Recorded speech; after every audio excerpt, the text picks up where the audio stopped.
The Midnight Hauntings.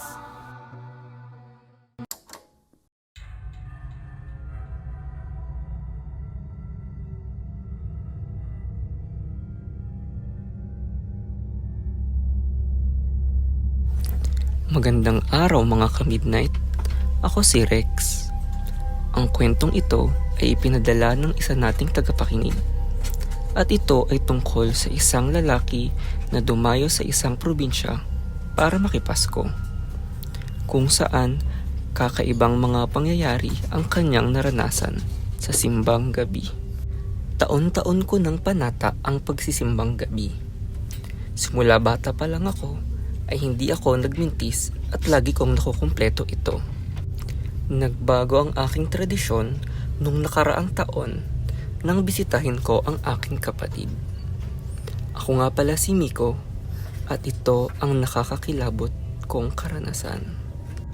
Umuwi ako sa probinsya ng aking ate na si Lizette para magpasko. Sakto din nun na wala akong pasok sa trabaho. Kaya naisipan kong makituloy muna sa kanila ng ilang linggo. Pagdating ko doon ay sinalubong ako ni Ate Lizette at ng kanyang asawang si Kuya Didoy. Probinsya ito nila Kuya Didoy kaya naman natuwa ako nang mapansing masaya si ate. Natuwa din siya na nakabisita na ako dahil nung nakaraang taon lang sila lumipat dito. Naisipan nilang mag-asawa na ipasyal ako sa kanilang baryo. Tahimik ngunit masayahin ang mga taong nakakasalamuha ko sa kanilang bayan. Naisip kong magpapasko na din kaya nagdidiwang na ang mga tao dito. Napansin ko lang na may iilang nagbubulong-bulungan na mag-ingat daw sa kagubatan kapag gabi. May bali-balita kasing nakakakita ng San Telmo doon sa magubat na bahagi ng kanilang baryo kapag gabi. Para daw itong bola ng apoy na lumulutang at nangiengganyo ng mga hindi taga doon.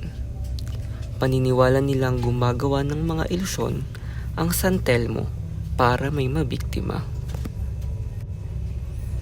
Napaisip akong baka kwentong panakot lang ito ng mga taga dito para sa mga dayo at bisita nila para iwasan na at wala nang lalabas masyado kapag gabi.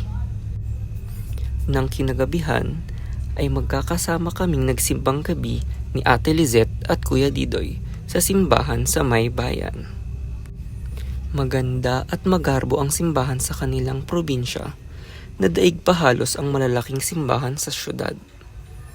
Marami din kaming mga nakasabay na nagsimba. Nang pauwi na kami, ay dumaan muna kami sa isang kainan para mag-almusal.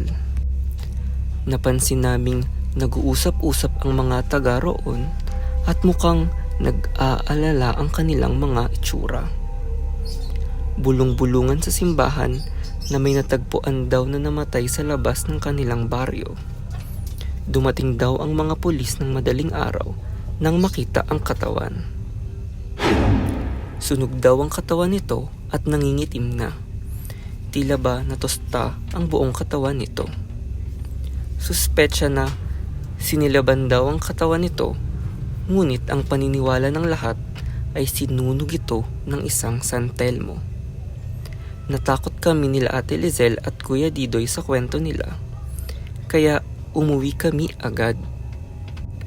Sa sumunod na gabi, namimilipit ang tiyan ni Ate Lizette kaya nagsabi itong hindi siya makakasama sa simbang gabi.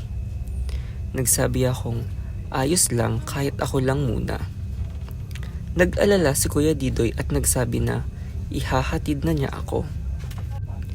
Tumanggi ako dahil baka biglang manganak si ate na walang kasama.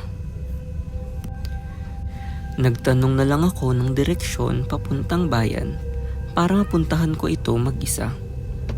Siniguro kong mag-iingat ako at nagpaalam na sa kanila. Naisip ko din na baka sakaling may makasabay akong maglakad sa labas dahil madami naman ang nagsisimbang gabi sa kanila. Habang naglalakad-lakad ay nagtaka akong halos walang taong papuntang bayan.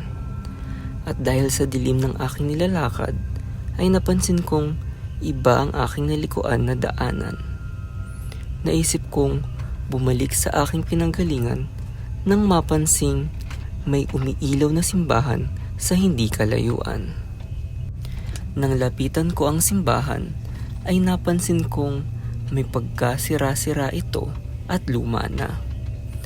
Ibang-iba dun sa simbahan na pinuntahan ko sa bayan.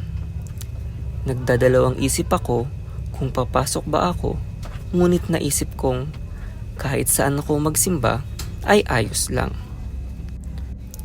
Pagpasok ko ay may iilang tao na taimtim na nagdadasal at nakaluhod. Naisip kong baka wala pa ang pari kaya hindi pa nag-uumpisa ang misa. Nang ilang minuto na ang lumipas, ay kinalabit ko ang aking katabi para magtanong. Halos himatayin ako sa takot nang makitang sunog ang balat nito.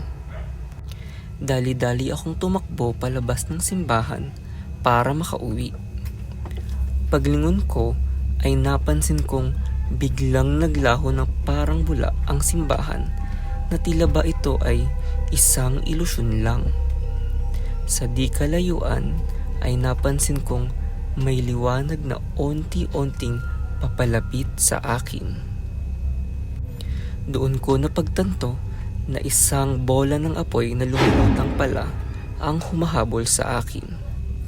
Hingal na hingal akong nagtatatakbo palayo hanggang sa matanawang bayan na puno ng tao at naglalabasan na ng simbahan. Paglingon ko ay biglang naglaho ang San Telmo sa aking likuran. Nagmamadali akong pumasok sa tunay na simbahan at nagdasal ng mataimtim. Hindi ako umalis dito hanggang magliwanag na.